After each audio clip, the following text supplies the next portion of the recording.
Hey guys, welcome back. I hope you're having an amazing day. Let's get right into the stories. The first one is a pro-revenge story. My friend Alex is an accountant with his own firm. He mostly handles small to mid-sized businesses as clients.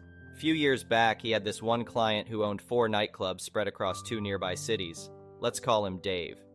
Dave was always a bit sketchy, constantly delaying payments and making excuses. Funny thing is, I was a regular at one of Dave's clubs.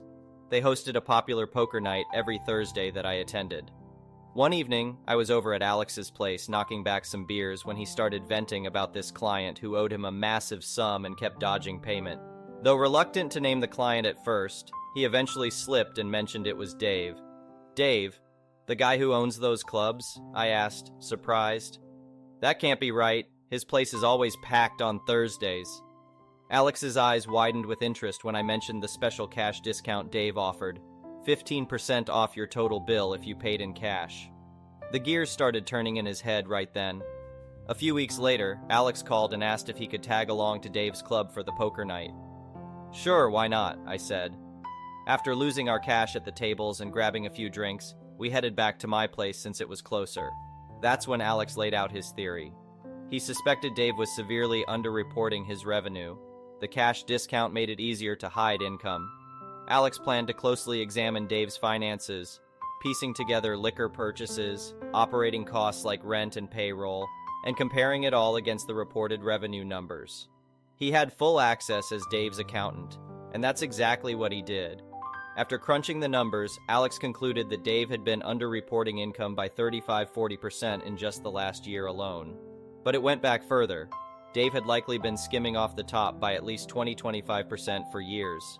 There was simply no way Dave's alcohol and supply purchases matched up with the paltry revenue figures he provided. He was blatantly lying about his earnings to avoid paying the proper taxes owed. Dave ended up owing Alex enough in unpaid fees to buy a brand new motorcycle, though Alex never disclosed the exact amount. At this point, Alex decided to stop pursuing Dave for payment directly. Instead, he would seek compensation through the IRS whistleblower program, which rewards informants between 15–30% of any recovered tax dollars. With a skilled lawyer's assistance, Alex methodically compiled evidence of Dave's tax evasion over multiple years and submitted it to the IRS. He promptly fired Dave as a client too for non-payment. There was a bunch of legal back and forth after that, but the IRS eventually came down hard on Dave.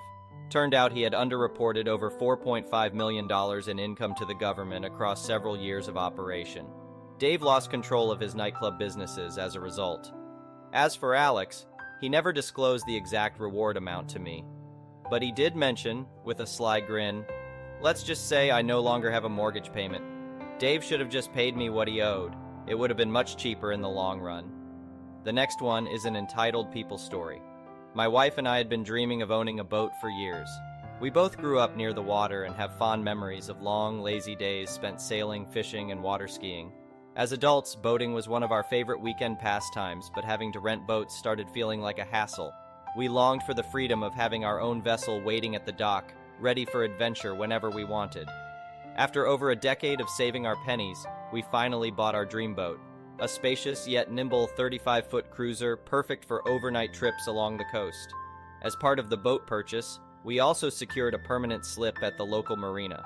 No more having to reserve a spot and load up all our gear every time we wanted to hit the water. We were over the moon. On our first day mooring the boat, I gave her a good scrub while my wife stocked the galley and brought on board all the essential gear.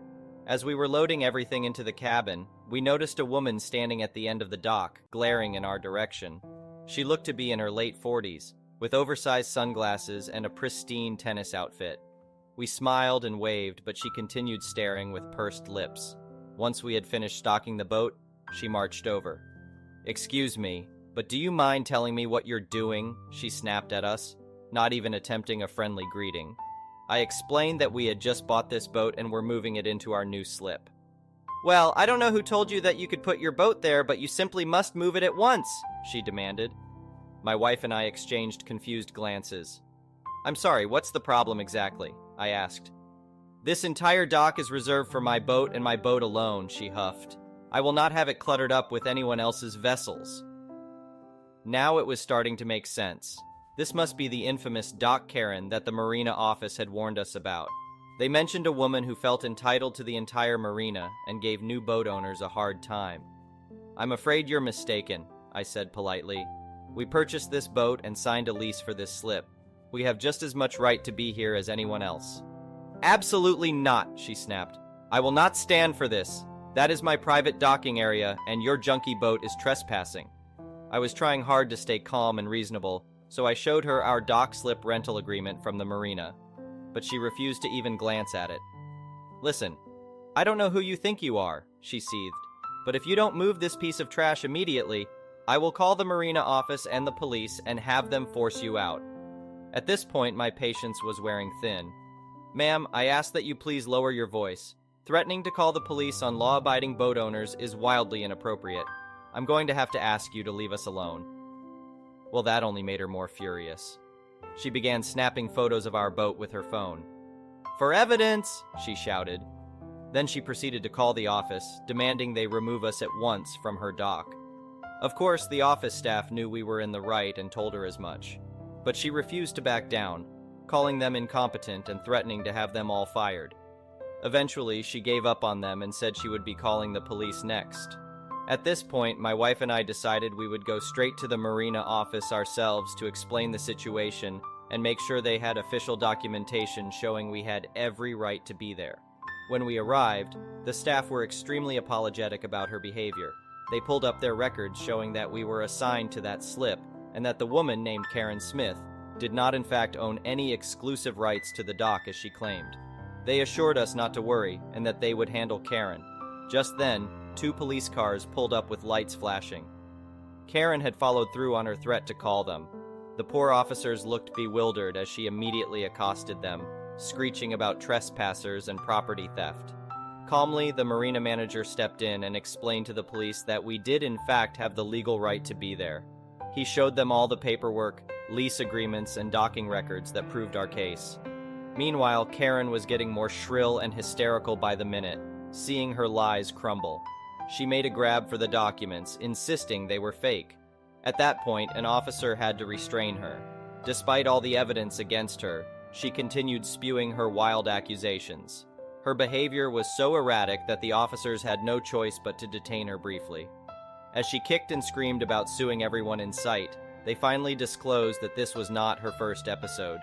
The police and marina staff knew all about her history of raging against innocent boat owners. She had been formally banned from the premises, but routinely still came back to harass newcomers like us. Given her complete refusal to calm down and inability to have a reasonable discussion, the officers informed her she was under arrest for disorderly conduct and making false accusations. I have to admit, watching them lead her away in handcuffs gave me quite a bit of satisfaction after the nightmare she had put us through on our special day. The cherry on top came a few days later when we received a call from the marina manager. They informed us that following her latest antics, their board had voted to permanently revoke her membership and ban her from the premises entirely. A restraining order was being filed against her as well to keep her away from us and other boat owners. I guess Karen finally pushed them past their limits, and now we could enjoy our new boat without living in fear of her deranged wrath. My wife and I happily sailed off into the sunset, leaving Doc Karen far behind on the shore.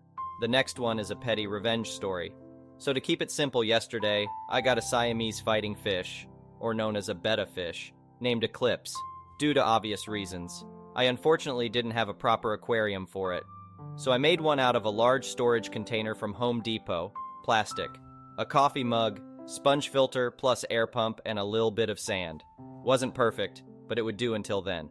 So my aunt complains earlier this morning that, why you got this big-ass container for this small-ass fish, and it don't need all that crap. For those who don't know, betta fish need at least a 5-gallon tank. So I tried explaining to her that this isn't one of those carnival goldfish and needs certain criteria to thrive. And that didn't work. Anyway, I leave off of school.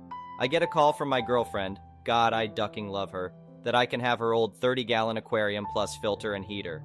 I leave 2 hours early from school to put Eclipse in his new home, only to find that she took upon herself to dismantle my makeshift fish tank piece by piece, leaving Eclipse dead in a Tupperware bowl filled with freezing cold water in the middle of my bedroom floor.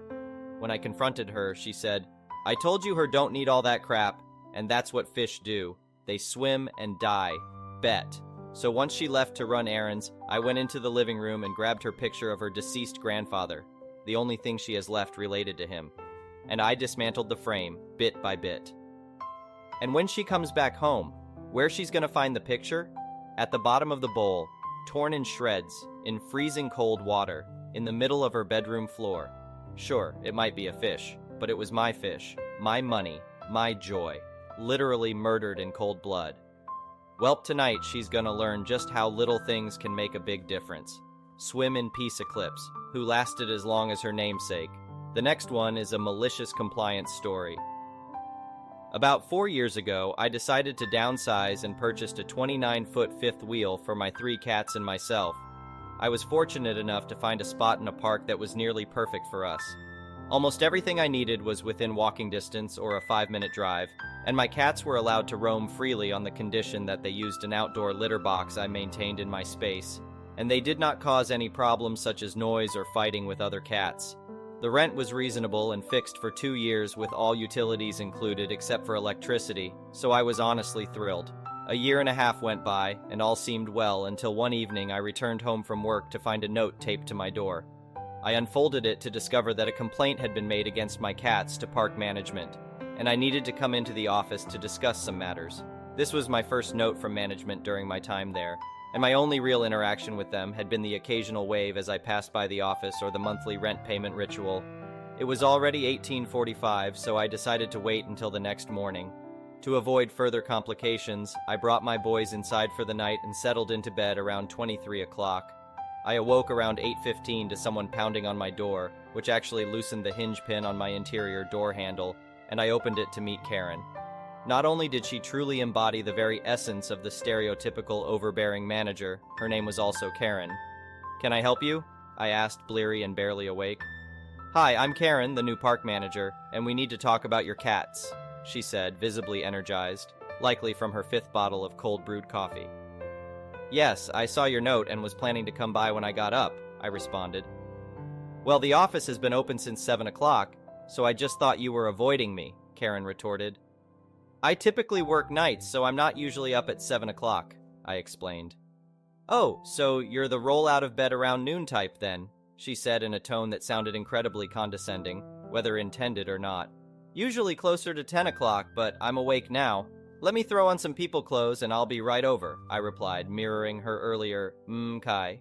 Karen nodded awkwardly, probably realizing for the first time how ridiculous she sounded, and walked back to the office. I am not a morning person, as I have some medical issues that require a morning routine involving food and lots of water, or I spend the day in bed or the restroom. Assuming this would not take too long, I popped in a coffee pod while I got dressed and fed the boys, then strolled to the office with a cup in hand but no food, water, or pills in my system yet. "I was about to start thinking you'd gone back to sleep," Karen said as I arrived. It had been 15 minutes maximum since she had left, 20 since she had awakened me. "Sorry, I had to feed my cats and wake up a bit," I said, gesturing with my mug. "Now what can I do for you?" "Well, your cats are the issue we're here to discuss. We've had complaints that they've been harassing some of the other guests' smaller animals, and people have said they've seen animals defecating under your trailer, which is a violation of the space rental agreement," Karen explained. "Wow, I'm sorry to hear they're attacking other animals. I didn't think they were aggressive like that. As for the defecation, I have an addendum to my rental agreement that allows me to have an outdoor litter box. I can show it to you if you like," I offered. "No, I know about your agreement," she said, using air quotes unnecessarily. "But that's up in about 6 months, so I think it's time we renegotiate the terms." "So basically, we're talking about changes that need to be made by the time this lease is up, and you're giving me a 6-month heads up? Cool," I replied, trying to maintain diplomacy. Yes, that's the gist of it." 15 minutes and several MKs later, I walked out of the office with a horrible stomachache and a few pieces of important information. 1. An outdoor litter box would be permitted as long as it was enclosed and not under my trailer. 2. Permanent or freestanding enclosures were not allowed. 3. My cats would be permitted outside as long as they were in an enclosed area or on a leash. 4. Pet fences over 3 feet high were not permitted and must be removed when not in use. Armed with this newfound knowledge, I set out to find a solution to the problem, but I kept running into one obstacle after another that would break the rules. So after about a week of frustration, I decided to ask for a copy of my upcoming lease renewal, as I like to adhere to the letter of the law. Karen gleefully printed it up and signed it in front of me, as apparently she had already drafted it and was expecting to deliver it to me well before the end of my current lease. I did not even look at it until I got back to my place, but then, cue malicious compliance. The new lease stated essentially what I thought it would. Basically that if I could find a way to adhere to all of these rules simultaneously, there would not be a problem, but the tiniest infraction would result in a park fine. I began looking at the technical definitions of the words used in the lease and finally discovered something that worked in my favor. Freestanding. Not supported by another structure. This was it. My ace in the hole. I was still making payments on the trailer, and one of the stipulations of the finance agreement was that I maintained full coverage insurance on it until it was paid off. That meant that I could potentially report any damage to any part of the trailer, inside and out, to my insurance company, and they would cover it. My door awning, a standard 16-foot by 8-foot vinyl awning, was about 20 years old and badly in need of replacement.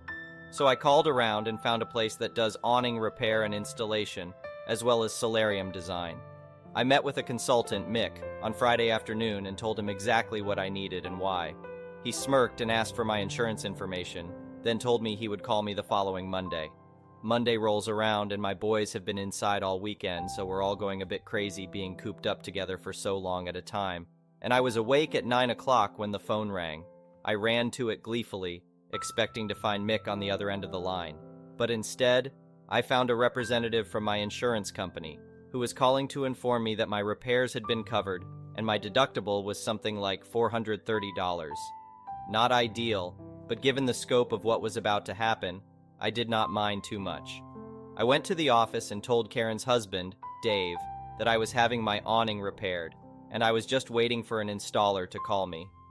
Fast forward 10 days. Karen and Dave went out of town for the weekend, so while they were gone, Mick and his crew spent 9 hours over 2 days putting up an absolutely gorgeous screened outdoor dining enclosure with a snap-on canvas outer shell, and the whole thing was supported by the awning bracket and a cleverly designed series of poles that made absolutely certain that there was no way it could be interpreted as freestanding or permanent. And since it was definitely not a fence and completely enclosed my outdoor litter box, I had complied with the letter of the law.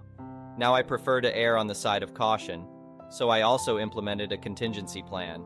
I have a particularly crafty friend who enjoys a challenge and was very much in the spirit of what I was trying to do, so he helped me build a 10-foot by 7-foot interior wooden enclosure that used the poles for the side screen wall of the awning extension as its primary support, so again, not freestanding. We also isolated a path between the RV door and the enclosure door, as well as blocking off the undercarriage to help corral the cats. Sunday evening, Karen comes home to find this classy, gigantic fumigation tent attached to my RV, and as expected, throws a fit. She comes stomping over but cannot find the door flap. It was not marked. If I wanted her to know, or if she had bothered to ask, I probably would have told her, but she did not give me the chance. So she walks back to her car, drives over, and starts honking her horn until I come out. Mind you, I am sitting about 15 feet from her inside the enclosure, calmly smoking a cigarette and petting one of my cats. I let the honking go on for about 30 seconds. As predicted, she started screaming at me about how this was clearly a violation of the lease. But I spent the next 15 minutes showing her exactly how it was, not in any way. And since the lease made no distinction as to what I could do but focused rather on what I could not do, size restrictions, etc., there was no language indicating that I had done anything wrong. Karen then tried to claim that the lease agreement was 6 months out and could still be changed, at which point I pulled out the signed copy she gave me and showed her that I had signed and dated it the day she gave it to me. She then tried to argue that I had forged her signature and created the document myself. I then informed her that I had sent a copy of the document to my insurance company a few weeks prior, and we were both in the office under the surveillance cameras when she printed, signed, and handed it to me. They still have one of those old 4-panel black and white surveillance systems, and the monitor is on the counter in the office, right underneath the camera covering the entire office. I cannot remember what happened next exactly, but I do know that Karen tried to remove the non-load-bearing screen wall that isolated the door pathway, and ended up getting stuck in the screen, breaking the frame, falling over, and threatening me with a lawsuit, at which point my neighbor came over and stated loudly through the enclosure that it was not soundproof and he had heard everything that happened. Bob, I could kiss you if you were not so weird and gross. In the end, I got to keep my enclosure, and several other people in the park noticed my solution and did the same as quickly as possible. Within the next few months, I became something of a hero to some of the longtime residents of the park because apparently I was not the only one being harassed. I was just the first one to find a solution. Oh, and as it turns out, the complaint was made by Karen to herself because she wanted to let her small dog run around but could not stop him from chasing cats. That was 2.5 years ago, and I am still in the same spot. Karen and her husband, on the other hand, were found to be too volatile to manage the park, and were relocated by the same owner to a 24-hour storage warehouse outside of town where they provide on-site security. I still see them every so often when they come to get propane because it is cheaper here, even though they do not get the park resident discount anymore. I have a bit of a wood shop set up in my new space outside, and I now have 6 cats, a wife, and a stepdaughter who all love their indoor-outdoor porch. Thank you for watching. I would really appreciate it if you could like the video and subscribe to our channel if you haven't already. We'll see you again tomorrow.